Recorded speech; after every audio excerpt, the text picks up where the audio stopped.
ఇలా ఎంతసేపు ఒకళ్ళనొకళ్ళను చూస్తూ నించోవాలి? ఏమో నాకేం తెలుసు. నిజంగా నీకు ఏం తెలీదా? భలేవారే, నాకేం తెలుసు?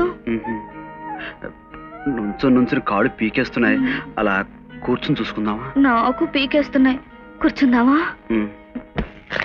అయ్ బాబోయ్. ఏమండి, ఇంట్లో డన్ల పరుపులు స్ప్రింగ్ కాట్లు ఉంటే అవి తీసేసి కొట్టుగది నుంచి డొక్కు మంచం తీసుకొచ్చి వేయించారేమిటండి? అక్కడే మన నాకు కాలుద్ది. మీ తాత ముత్తాతల దగ్గర నుంచి శోభన కార్యక్రమానికి ఈ మంచమేగా వాడుతున్నారు. అలాగే మన శోభనానికి కూడా ఎంచక మన ఇద్దరం అదనమాట. అది కాదండి, ఊగుతోంది, పడిపోతామేమో. మొత్తం అనినట్లు గట్టిగా బిగించా. నిజంగా? కూర్చో.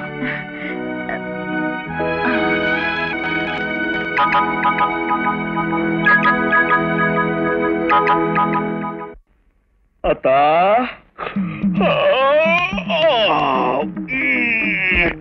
వాళ్ళంతా ఒకటే నొప్పులు. రాత్రి అస్సలు లేదనుకో. సంతోషించాం. థ్యాంక్స్.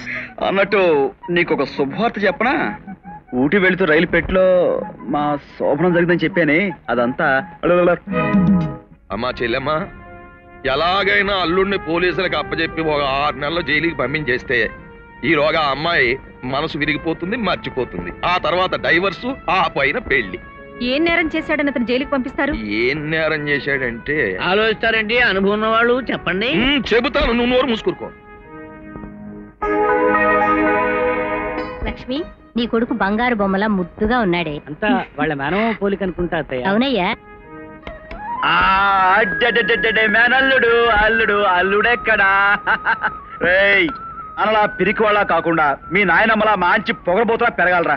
ఇగో బొమ్మలు, ఇగో. ఒరేయ్, ఇప్పుడే ఎందుకు రాయింది బొమ్మల వీడికి? ఏంటమ్మా, కోటేశ్వరకు ఎక్కించే బాధ్యత నాది.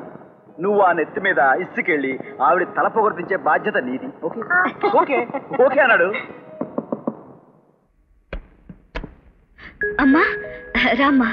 రేఖ, అల్లుడు గారేరి? ఏమండి? అత్తయ్య గారు మీరా?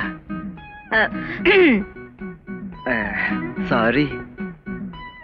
ఏం లేదమ్మా, నీ పెళ్లి నా చేతుల మీదుగా జరిపించుంటే కట్నంగానో కానుకగానో ఓ 25 లక్షలు ఇవ్వాలనుకున్నాను.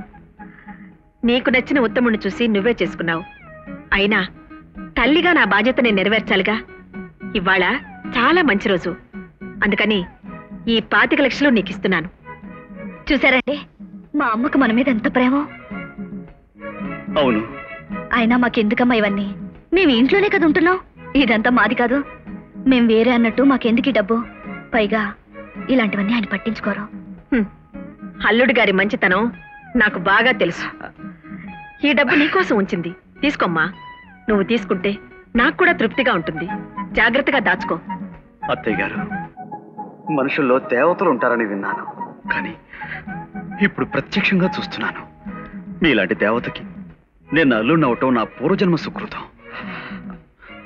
రేఖ, నీ మీద ఎంతో ప్రేమతో అత్తయ్య గారు డబ్బిస్తానంటుంటే కాదనటం మంచిది కాదు. తీసుకో. తీసుకోమ్మా. తీసుకో. వస్తాను. అత్తయ్య గారు, మళ్ళీ జన్మంటూ ఉంటే మీకే అల్లుడవ్వాలని మనస్ఫూర్తిగా కోరుకుంటున్నాను. ఏమండి, డబ్బు లోపల పెట్టండి. పెట్టండి, పర్లేదు. నీ ఇష్టం.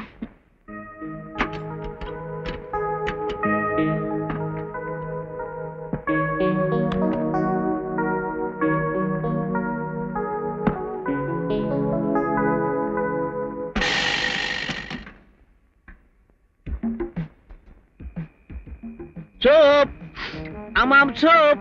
మొహం దోంగరానా? నువ్వు మొహం దోముకోకపోతే దేశానికి వచ్చిన ఇబ్బంది ఏం లేదు. తిప్పి చూడు. ఆ ముద్ర ప్రకారం ఓ తాళం చెవి చేయించురా. అది సరేగానండి, తమరు ఒకసారి వరంగల్ జైల్లో తాళం చెవి ముద్ర ఇలాగే సోప్ మీద గుద్దితే ఆ వార్డెన్ గాడు కూడట్టగా కొళ్ళబడిచి ఇదిగో జైలు తాలూకు డీటెయిల్స్ వద్దా నాన్న? పని చూడు.